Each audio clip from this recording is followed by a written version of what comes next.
Thanks for joining me. My name is Dan Halsey with Southwoods and United Designers. When you get to the Web Soil Survey page, Googling that, there'll be a little green button on the screen. Just push that button, it'll take you right to the page that we're starting on. And all this information is really important for site assessment. You want to really take care what you're getting and keep track of it because it's going to help you make decisions later. There are tables for this to fill in on United Designers, and some of it is available online for those subscribers for the Adobe Illustrator tools, also through Southwoods and United Designers. I hope you enjoy this video, and please keep in touch. Hi, this is Dan Halsey with Southwoods and United Designers, taking you on a little tour of the USDA Web Soil Survey. One of the first things I do when I get a project is go on to Google Maps and do a little flyover. This one in particular is these two lots here, 43700 Balsam Avenue. And so I know what the lot lines are, which is very helpful. I need to know what I'm looking at when I work in on this.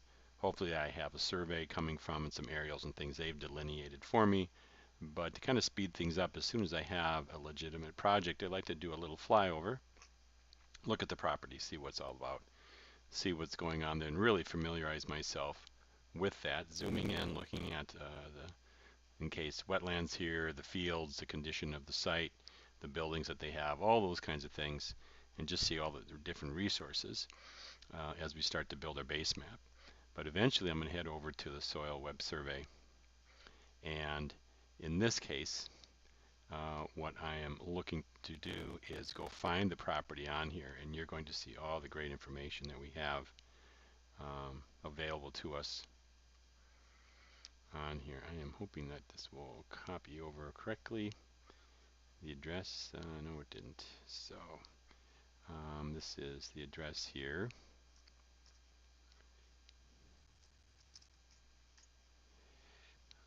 Of the property.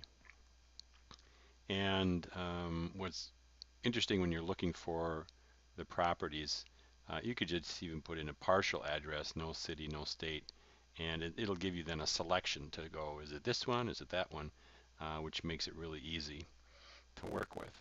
And so as you can see from when we were on Google, there we are, there's our properties here, there's the house, there's the driveway, the roads, and if we look at the map you can see they have a little part where the road ends, and they have a little piece of property up here, and then it goes out in this very large rectangle with a little bit of open water. So that helps us see what our extent is. Sometimes you can even see the property lines just by following the lines and the use of the properties.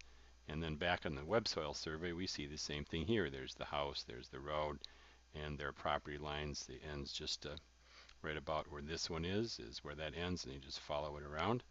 So we've found the address, which is obviously a really good start. And now we're going to look at our area of interest. And up here you'll see these tools at the top.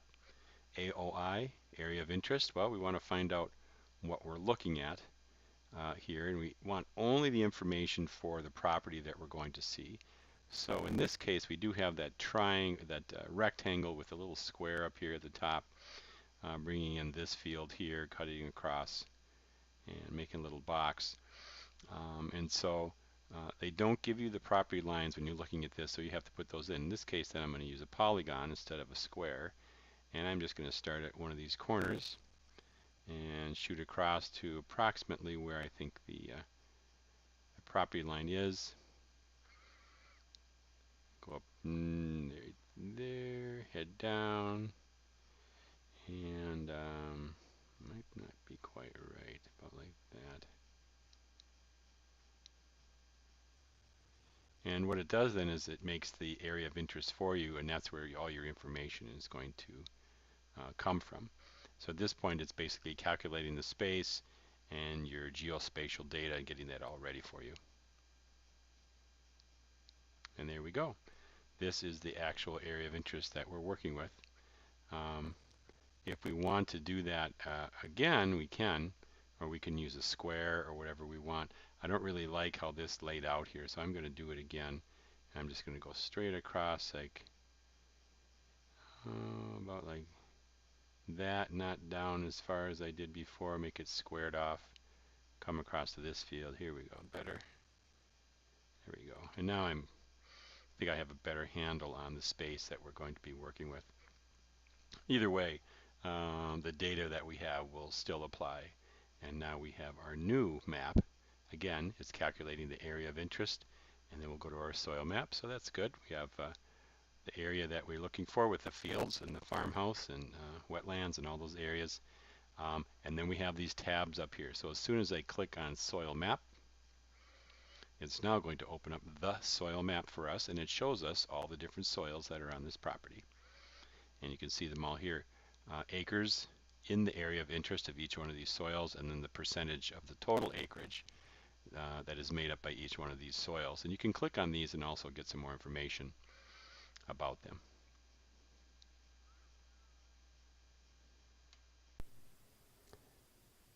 So here again we have our soil map, and there's a few different things on here that we want to look at just on this page. This is a nice, fairly high resolution image if you download it, and we're going to be doing that quite a few times. You can also use the shopping cart and download a soil report, but it really is limited, and there's hardly any information in there that we need to do our design work. I've done that a number of times, and most of the stuff that we're trying to find in our soil report is missing in that. So, but we're going to use the printable version quite a bit. So we'll click on that. If you want to add a name to this, custom subtitle, the name of the property and such, and there's different sizes. So there's 8.5 by 11, 11 by 17, 22 by 17, but 34 by 22, that's we use a 24 by 36 paper for all of our work. That's our basically our output size, which is a standard for landscape design, engineering, and such. So that's the biggest size we can get. So that's what we want, because then we have the highest resolution also for our paper. So this will now we'll click on view, and it will generate for us a printable version, and we will download that and just keep downloading all those reports into our download folder and open those later. So there's 3 pages on here. One is the actual map, and it's actually pretty big size. That's 24 by 36, and then these are the 8.5 by 11 pages with the information on there about the different soil types and how much of the land is made up of that soil. So we'll go back to the soil web survey now and start looking at our information. But we want to get that initial map right away, because that's very important to have, because this is the only one that's basically clear. The rest of them will have colors on them for the different types of things we're looking for. So we have our soil map. Now we're going to go to the Soil Data Explorer. If you have certain uses for the property that you have, if you're building, putting in a basement, putting in septic systems, things like that, recreational development, building sites especially, dwellings with basements, without basements, all that information, this will tell you the uses of these soils, and if it's limited use, not usable at all, or if it's a good use for that soil, for whatever your purpose might be, that is the purpose of the Soil Web Survey, to give you that information. So military operations, not quite sure about. Sanitary facilities, of course, if you're going to put in a septic tank or sewage lagoons, things like that, it gives you that information, how suitable the soil is on your property to that, or the best place to put it. One of the things that we really want to know about is crop productivity. And this is the first example I'm going to show you. And then I'll just show you the different ones. And it's basically the same operation each time. Just click on crop productivity, view the rating, and then our area within this area of interest is going to show in these different colors. If you roll down here, you'll see all the different soil types that we have, and then the rating for each of these. These go up to 100. So all these soils are rated. You can see Cathro muck and Sealyville muck. Obviously, that's these wet areas here. 544 B must be up in there. 540, 544 saturated soils. Anyway, that's a small part, but otherwise we have a fairly good rating on these. But this is very sandy soil. We're already seeing that with sand, sand, sand. See, we're already finding out what kind of soils we have. Loamy sand, fine loamy sand, crushing loam, muck, and some other kind of complex. But for the most part, we have 27 acres of loam, 10 acres of muck, and 27 acres of this monoamidite crushing complex. But this is a very sandy area. All these colors now are basically showing you the different ratings for these in their productivity. Some of the lands you can get up to 85 and 90, which is a really good rating for productivity. This is sandy soil, so this has less productivity than other soils. Up in the left corner here, you click on legend, and it actually will now tell you the soil rating based on the color. So we see the houses over on the right here. This whole area, this farm field, that farm field, has different soil ratings. So the blue over here is more of a 60 to 69, whereas the one over here is 15, less than 44 to 15 over on this side. So you can see that there's kind of a big difference between these areas and what is possible. So we'll close that legend. Here we have now our crop productivity index. It tells us a lot about what can and cannot be done on here, and we're going to get a printable version again. Same size, see the name is at the top, view that, it will make you that new one, and then again just print on the download up in the corner here. See if I can bring this down. Yeah, you can see that it's actually showing up in the tab that we previously used, and this is now the colored one for crop productivity. And all I'm going to do is click the download button, save the file, and then I'll go get them later out of that folder for our purposes. But this tab on the right, up to the right of the Soil Web Survey, will constantly be updating as we do different downloads.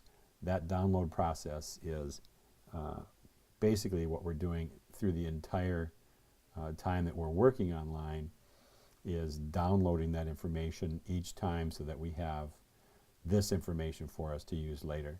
I have not found that the soil report contains the information that we need.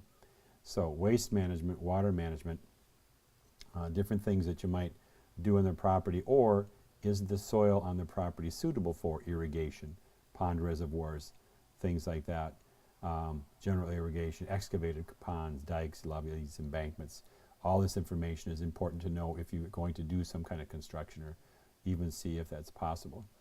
If there's any forest productivity, that would be great, but on here, in this area, they have not done any kind of forestry work. As far as forest productivity, maybe farther up north in the boreal forest where we're actually doing lumbering. That would be nice to have. So soil health, soil organic matter is, and this shows up somewhere else, is what is percent organic matter is in these soils. And you can see here that's really low, 1%, 2%. And then in the muck, of course, is 65% because that's just saturated pond area. So that's not going to give you much growth in there, because remember that was also saturated with water, so such that it's called muck. So again, that we would click on the printout, and we would be able to use that in our report. So somewhere along the way you want to keep one of these colored maps, because these are really great to put and fade it behind your design in Illustrator or the CAD software you're using, so you kind of can delineate the different soils that are on the property and how those might be used. So we have organic material, we've looked at the water, crop productivity index here. That's about all we have in this tab. Now there's others, so you go to the next tab, and now we have chemical properties, physical properties. These are really important for us to have. So right now, let's open up the soil chemical properties. These tabs are full of great information for us as we're looking to do our site assessment. So let's go right into the soil chemical properties first. Things that we're going to want to see in here are water features, depth to the water table, good to know. Flooding frequency, ponding frequency. If we have some flooding in here and some streams, that would be good to know if that's really frequent. We have a frost action, frost-free days, right? How many days we don't have frost. Also can extract from that what our number of growing days are for the summer. Parent material, That's the base material underneath. Is it limestone? Is it basalt? Alluvial soils? What is underneath what we're working with? Because that'll make a big difference on what we're using in the soil. Is there a soil restrictive layer? Now the restrictive layer is where the water stops and it can't go any farther down. That's sometimes something that we really want to know, so that if below here there's a restrictive layer, then we're going to have ponding, we're going to have issues with drainage. So those kinds of things are good to know as far as the restrictive layer goes. Physical properties, available water capacity. It's good to really know what we're going to go inches here. We're going to go 0 for depth to first 12 inches, let's say our root zone, and view this. And for this property, we're going to find out what the available water capacity is. So for every cubic centimeter of soil, we'll hold how many cubic centimeters of moisture. And in this case, this is basically 10%, 20% up here, 20%, 50, and 40% again. That's our saturated soils here. So this soil is capable of holding 10%, 8% here, but the majority is like 19%. That's not too bad for moisture content in the soil, especially with the sandy soil that we have here. So there's a little bit of clay in it, a little bit of silt and organic material that's holding that. You can see that at 40% and 50%, that's now a muck. That's saturated soil. So we really don't want to be much more than 20% to hold the soil moisture for us as we work. Again, there's a map here and there's a legend that shows what areas on the property have these different soil ratings. So available water capacity is how much water can this soil hold for you after a rain as it drains out. What is the capacity there for the soil? So we have physical soil properties. Let's see, we did the frost features. Here we go. Available storage, available water supply, bulk density. And rotate down here. And we're getting some very good information here. There's the organic material. Again, in inches from 0 to 12 inches. View the rating. And we have 0.92, 1.52%, pretty low, right? Organic material. Now you can see again the muck, very high because that's where all the organic material is. But the sandy soil is not holding a lot of organic material. What does that tell us? We really need to raise our organic material on that property to have any conceivable holding of nitrogen and minerals for our plants. That is a very low, less than 1% of organic material in this soil. And with the sand, that's kind of what happens because it burns up. So now we know the organic material. Again, when you do each one of these, go up to the printable version, print that out, save that, download it, and put it in your folder so you'll have it for later. Percent clay, same thing, inches, 0 to 12. You can go deeper if you'd like to, depending upon what you're working with, but then the root zone, for the most part, first 12 inches is very important. So let's look at the rating for that on this property. And we have 2.7% clay. Is that right? Yep. 5% clay, 11% clay, 17% clay in this crushing loam.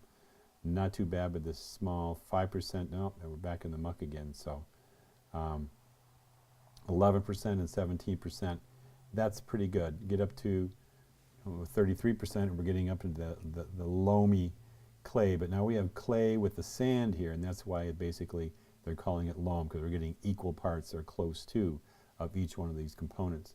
We can do the same thing with sand. 0 to 12 inches. View the rating with sand. Remember these up here. Now we have, look at that, 92% sand in this area, 52% here. Now if we go back up to our map and look at these different soils, the 204C here is 52% sand. This whole area is 52% sand. The 928C over here is 85% sand. So these two major areas actually have quite a bit of sand. Much sandier over here than it is there, and you can see the different colors for that. So obviously the water holding capacity is going to be different because there's more sand here than over there. There's more clay in that really makes a big difference for what we're trying to do. Again, you can do the same thing with percent silt, and now you have all 3% to understand what each of those soils are when you start to put this on your base map. All those things that we want to know. So we'll go to collapsing these now, going up. Let's see here. We did our organic material, we did our percent clay, lots of other information in here. If you understand available water storage or bulk densities, those kinds of things, great. But here we are at pH. Again, 0 to 12 inches. View the rating. What is the pH of these soils? 6.1, 6.5 down the line here. All right, so just slightly acid soils, and we can see what different areas are. And you have the 158C, this green area here is at 6.1, fairly acid soil, and then 6.5 all around on the other areas. By the way, this does not replace a good soil test from the university or the Soil Extension Service. These are good starting base numbers to find out what this soil is capable of, and then go do a soil test and get the real information for the areas that you're already working with. So we have the pH, again, going back up to the top. Print that out, save that in your folder, and now you have that information ready for and available to use as you need it. Let's see here, going up here. So we've done a lot of looking at a lot of these, and you want to download as much as you can on that. We looked at the base material. Depth of the water table is always good. This is all great information to have. And plus you have the map here with the different colors if you want to use one to basically highlight the different soils that are on the property that you're working with.